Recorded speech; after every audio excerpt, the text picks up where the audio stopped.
আসসালামু আলাইকুম। এখন চাই যে একটা ভালো মনের মানুষ যে সারাটা জীবন আমার পাশে থাকবে, সুখে দুঃখে একসাথে, যে সব কিছু জেনেও আমার সাথে থাকবে। আমি সেরকম একটা মানুষ চাই। সে যেরকমই হোক, তাতে আমার কোনো দুঃখ নাই।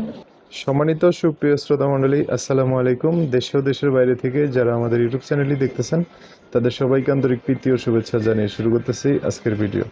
দর্শক, আজকে আমরা আমাদের ভিডিওতে একজন অসহায় আপুকে নিয়ে আসছি, তার জীবনে কিছু কথা আপনাদের মাঝে তুলে ধরবো। দর্শক, ভিডিওটা না টেনে সম্পূর্ণ দেখলে ওনার ফোন নাম্বারটি ভিডিওতে পাবেন। আসসালামু আলাইকুম। ওয়ালাইকুম আসসালাম রহমতুল্লাহি ওয়া বারাকাতুহু। কেমন আছেন? আলহামদুলিল্লাহ, আল্লাহ রাখছে। ভালো আছেন না? নাম কি? আয়েশা। আয়েশা। নাম সুন্দর। বাবা মা আছে? বাবা মা সবাই আছে, কিন্তু থেকে তারা এখন পাশে নাই। পাশে নেই কেন? পাশে নাই, বাবা একটা বিয়ে করছে। আরেকটা মা বিয়ে করছে? মা কি আম্মুকে করে? ডিভোর্স দিছে। মা তাই আমার ডিভোর্স দিয়ে দিছে আর কি। হ্যাঁ, আম্মুকে ডিভোর্স দিছে। আচ্ছা, তারপর? এখন মাকে নিয়ে আছি। আচ্ছা, ভাই বোন আছে আপনার? হ্যাঁ, ভাই বোন আছে। কজন? একটা ভাই আছে। একটা ভাই আছে। ছোট না বড়? ছোট। ছোট। আপনি বড় না? হ্যাঁ। গ্রামের বাড়ি ঘর আছে? হ্যাঁ, গ্রামে বাড়িঘর নাই, কিন্তু নিজস্ব কিছু জমি আছে। জমি আছে না? হুম। কোন জায়গায় বাড়ি?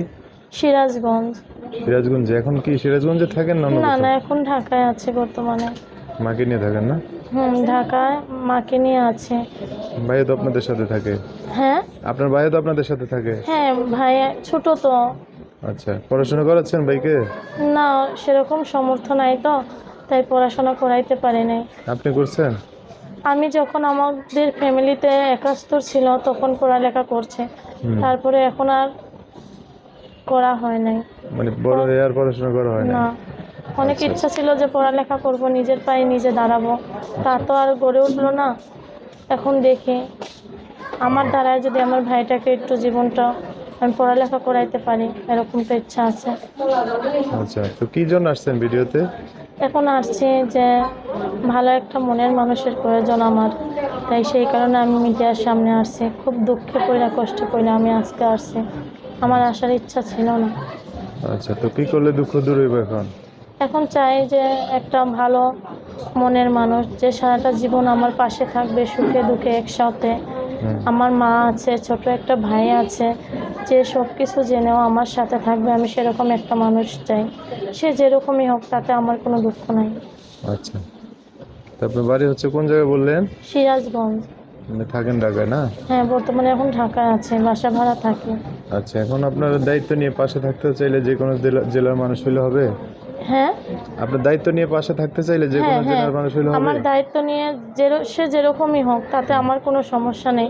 সে শুধু সারাটা জীবন আমার পাশে থাকবে, সুখে দুঃখে একসঙ্গে। যোগাযোগ করবে কিভাবে? আমার একটা ফোন আছে, আমি যেখানে কাজ করি সেখান থেকে আমার একটা ফোন দিছে। সেই ফোনের নাম্বারটা আমি মিডিয়াতে দিতে চাই। যে একমাত্র যে শুধু আমার পাশে থাকবে, আমার দায়িত্ব নেবে, সেই আমাকে ফোন দিবেন। অথচ সময় নষ্ট করে অন্য মানুষ ফোন দিয়েন না ভাইয়া, এটাই আমার কাছে আমি বলতে চাই। নাম্বার বলতে পারবেন? নাম্বারটা তো আমার মুখস্থ নাই। আমি বলে দেবো? হ্যাঁ, আপনি বলে দেন। আচ্ছা, কি নাম বললেন যেন? আমার নাম আয়েশা। আয়শা। দর্শক, আয়শার নাম্বারটা বলে দিচ্ছি, উনি আমার সাথে বলবে। নাম্বার হচ্ছে 01927 01927 900 900 436। 436। দর্শক, নাম্বারটা আমি আরেকবার বলে দিচ্ছি, 01927 900 436। নাম্বারটা সুন্দর করে স্ক্রিনেও লিখিয়ে দেবো, সেখান থেকে নিয়ে ওনার সাথে কথা বলে বিস্তারিত সব জানতে পারবেন। সো দর্শক, আজকের ভিডিও পর্যন্তই। দেখা হবে নতুন কোনো ভিডিওতে। সবাই ভালো থাকবেন। আল্লাহ হাফিজ। আসসালামু আলাইকুম।